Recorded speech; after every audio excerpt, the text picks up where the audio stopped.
Bismillahirrahmanirrahim. Alhamdulillahirabbil alamin. Assalatu wassalam ala nabiyyina Muhammadin wa ala alihi wa sahbihi ajma'in, amma ba'du. Kembali kita membaca kitab Fadlul Islam dari Syekh Muhammad At-Tamimi rahimahullah dengan syarah dari Syekh Saleh bin Abdullah Al-Utsaimin hafizahullah taala. Halaman 51.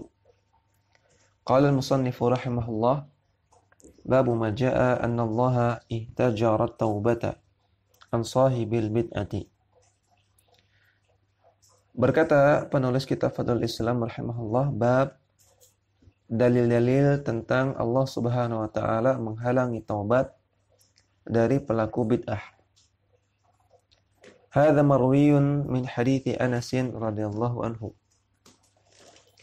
Ini diriwayatkan dari hadis Anas bin Malik radhiyallahu anhu. Yang beliau maksudkan adalah sebuah hadis dari Anas bin Malik bahwasanya Rasulullah sallallahu alaihi wasallam bersabda, "Innallaha hajjaba taubata an sahibi kulli bid'atin." Bahwasanya Allah Subhanahu wa taala menghalangi taubat dari pelaku semua kebid'ahan. Terdapat hadis yang berbunyi demikian. Yang kedua, wa min marasilil hasani. Dan juga hadis tersebut diriwayatkan dalam hadis-hadis mursal dari Al-Hasan Al-Basri. Wa dzakara Ibnu Waddahin an Ayyuba qala. Dan seorang ulama bernama Ibnu Waddah menyebutkan riwayat dari Ayyub As-Sikhtiyani. Qala, beliau mengatakan, kana indana rajulun yara ra'yan fatarakahu. Kami dahulu melihat ada seorang laki-laki yang memiliki sebuah pendapat yang bid'ah. Ra'yan di sini maksudnya pendapat yang bid'ah, atau pendapat yang tidak pernah dikatakan dan diajarkan oleh Nabi dan para sahabatnya. Fatarakahu, maka kami pun meninggalkannya. Fa'ataitu Muhammad bin Sirin. Maka aku pun mendatangi Muhammad bin Sirin. Faqultu, asy'arta anna fulanan taraka ra'yahu? Apakah engkau merasa bahwasanya fulan itu meninggalkan pendapatnya? Qala anzur ila madza yatahawwalu. Maka kata Muhammad bin Sirin rahimahullah, perhatikan kepada apa dia berubah. Inna akhiral hadithi asyaddu alaihim min awwalihi. Karena yang menjadi pendapat terakhir itu asyaddu. Itu lebih fatal, lebih besar, lebih serius bagi mereka min awwalihi. Dari pendapatnya yang awal. Artinya orang yang terjerumus ke dalam pemahaman yang bid'ah biasanya akan bertambah parah. Bukan bertambah bertaubat, bukan bertambah baik, namun biasanya bertambah parah. Sebagaimana dalam hadis disebutkan, yamruquna minal islami thumma la ya'uduna ilaihi. Mereka melesat dari Islam. Mereka melesat keluar dari ajaran Islam, kemudian tidak bisa kembali lagi. Wasu'ila Ahmad bin Hanbal rahimahullahu ta'ala. Imam Ahmad bin Hanbal ditanya an makna dzalika, tentang makna hadis di atas, yang marquna minal Islam tsumma la ya'uduna ilaih. Apakah maksudnya orang yang berbuat kebid'ahan itu keluar dari Islam, kafir? Jawabannya, faqala, kata Imam Ahmad, maknanya adalah la yuwaffaqu litaubati. Orang yang melakukan kebid'ahan, orang yang punya pemahaman bid'ah, biasanya tidak mendapatkan taufik untuk bertaubat kepada Allah Subhanahu wa taala. Maka bukan berarti pelaku bid'ah itu keluar dari Islam, dari hadis di atas bukan maknanya demikian. Maknanya adalah mereka keluar melesat dari Islam dan sulit untuk kembali lagi, sebagaimana anak panah ketika kita lepaskan, maka tentu akan sangat cepat melesatnya dan hampir-hampir tidak mungkin untuk keluar lagi, untuk kembali lagi. Qala syarihu wafaqahullahu. Berkata syarih, semoga Allah memberikan taufik kepada beliau. Maksudut terjemati kasabiqatiha. Yang diinginkan dalam matan ini sebagaimana pada bab sebelumnya. Fi bayani qubhil bid'ati wa syana'atiha. Yaitu menjelaskan buruknya kebid'ahan dan tercelanya kebid'ahan. Lakin min jihatin ukhra, namun dari sisi yang lain. Wahia syu'mul bid'ati wa jinayatiha ala fa'iliha. Yaitu racun yang akan dirasakan oleh pelaku bid'ah dan jinayah dan kejahatan yang dilakukan oleh pelaku bid'ah. Anallaha ihtajara anhu at-taubata. Yaitu bahwasanya Allah Subhanahu wa taala akan menghalangi dia dari taubat. Ay mana'ahu iyyaha, maksudnya menghalangi. Fala takunu lahu raghbatun fiha. Apa yang dimaksud dengan Allah taala menghalangi taubat dari mereka? Maksudnya la takunu lahu raghbatun fiha. Mereka tidak memiliki keinginan, tidak memiliki motivasi untuk bertaubat. Orang yang melakukan kebid'ahan tentunya merasa apa yang dia lakukan baik, maka tidak memiliki motivasi, tidak memiliki keinginan sama sekali untuk bertobat kepada Allah.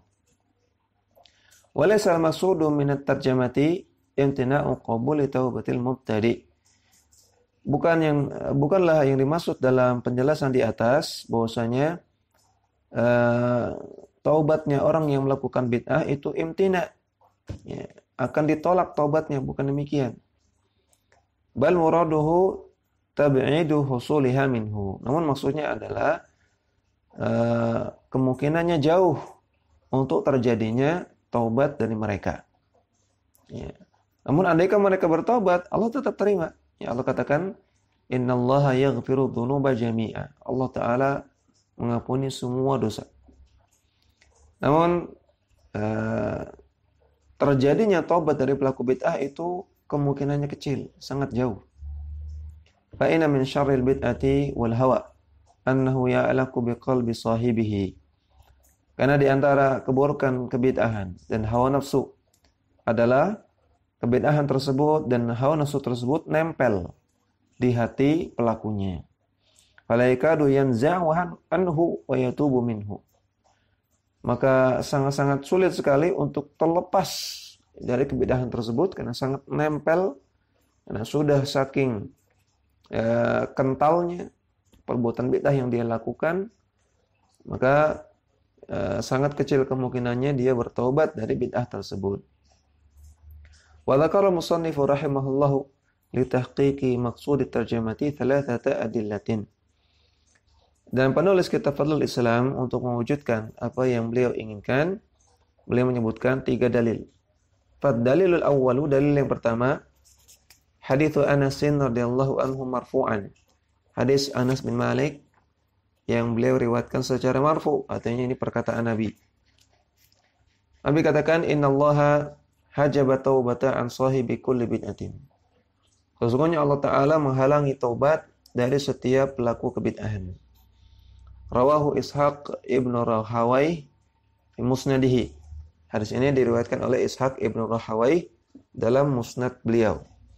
Wa Tabarani fi Mu'jamil Kabiri, juga diriwayatkan oleh At-Tabarani dalam kitab beliau Al-Mu'jamul Kabir.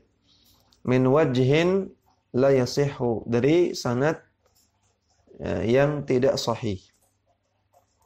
Wa ruya bi alfadhin thalathatin, dan hadis ini diriwayatkan dengan 3 lafaz, yaitu hajaba,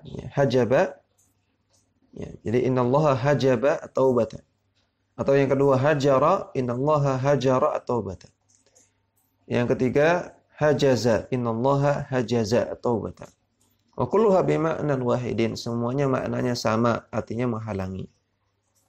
Wa dilalatuhu ala maqsudi tarjamati, dan pendalilan yang diinginkan oleh matan adalah zahiratun, sudah sangat jelas, li mutabaqati bainahuma, karena adanya kesesuaian antara hadis dengan judul bab. Hadis yang mengatakan Allah Ta'ala menghalangi taubat dari pelaku semua kebid'ahan. Judul babnya mengatakan anallaha ihtajara taubata an sahibil bid'ah. Allah Ta'ala menghalangi taubat dari pelaku bid'ah. Makanya sudah sesuai. Fa innal musannifa tarjama bihi, karena penulis kitab Fadlul Islam hanya menerjemahkan hadis tersebut. Hanya membahasakan ulang hadis tersebut dan menjadikannya judul bab. Dan perlu diketahui bahwasanya hadis Anas bin Malik di atas, riwayat At-Tabarani, disahihkan oleh Syekh Al-Albani dalam Sahih At-Targhib wa Tarhib.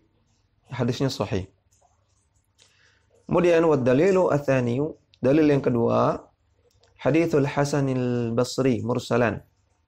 Hadis Al-Hasan al-Basri yang diriwayatkan secara mursal. Ya, mursal artinya hadis yang tidak ada sahabat nabinya. Ya, seorang tabi'in mengatakan qala Rasulullah bersabda. Padahal tabi'in tentunya tidak bertemu dengan Rasulullah. Wal mursalu min al-hadits ad-dha'ifi. Sedangkan hadis mursal termasuk ke dalam kategori hadis yang lemah. Wa akhrajahu Ibnu Waddah fil bid'ah wan nahi anha. Dan hadis ini juga diriwayatkan oleh Ibnu Waddah dalam kitab Al-Bid'ah wan Nahi anha. Wa huwa ahsanu ma fi hadzal bab. Dan riwayat Ibnu Waddah ini merupakan hadis yang paling bagus kualitasnya dalam pembahasan ini. Wa dilalatuhu ala maqsud tarjamati kasabiqihi. Dan sisi pendalilan dari matan ini, dalil yang kedua ini sama seperti poin yang pertama. Fa innal mutabaqata bainahuma wa bain tarjamati dhahiratun. Karena kesesuaian antara hadis tersebut dengan matan, dengan judul bab ini sangat-sangat nyata, sangat-sangat jelas.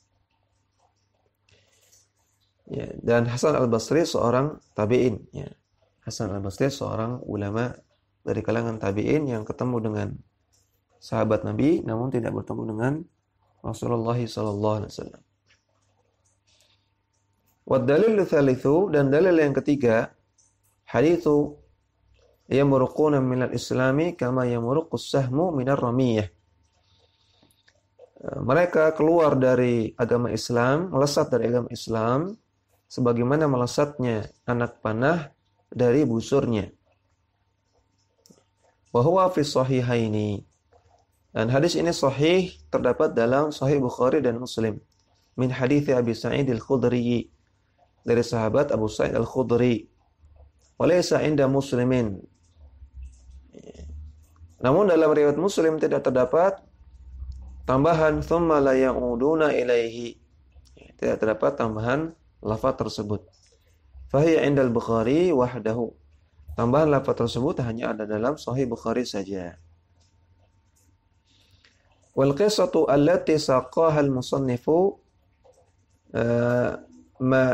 zuwalatan libni Waddahin fi kitab al-bid'ah wan nahi anha. Dan kisah yang dibawakan oleh penulis merupakan potongan yang diambil dari riwayat Ibnu Waddah dalam kitab beliau Al-Bid'ah wan Nahi anha. Wa isnaduha hasanun, dan sanadnya hasan. Sanadnya hasan atau riwayat yang hasan itu masih diterima. Wal haditsu fiha mursalun, sedangkan hadis yang dibawakan di atas hadis yang mursal. Kenapa? Fa Ibnu Sirin tabi'in, karena Ibnu Sirin adalah seorang tabi'in. Ya, tidak bertemu dengan Nabi. Namun di sini Ibnu Sirin langsung membawakan hadis seolah-olah beliau bertemu dengan Nabi. Maka ini termasuk hadis mursal. Lakinnal umdata 'ala al-hadithi al-marwi fi sahihaini.